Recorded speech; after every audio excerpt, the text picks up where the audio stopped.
జనకుని దర్శించుకొని వెంకట్రామన్ ఆలయ ప్రాంగణం నుంచి బయటికి నడిచాడు. ఊళ్ళో నడుస్తూ అయ్యంకుళమనే కోనేటిని చేరాడు.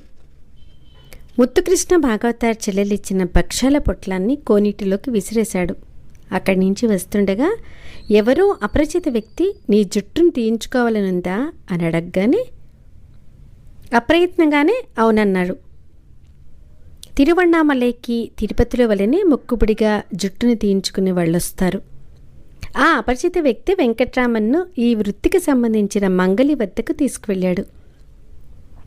అంత అందంగానూ శోభాయమానంగానూ ఆ ఉంగరాల జుట్టు క్షణాల్లో మాయమైపోయింది. ముండనం చేయించుకున్న తర్వాత స్నానం చేయటం పరిపాటి. ఆ ప్రయత్నమేమీ చేయలేదు వెంకట్రామన్. కానీ ప్రకృతి వర్ష రూపంలో సంప్రదాయానికి భంగం వాటిల్లకుండా చేసింది. ఆ వానల్లో అతను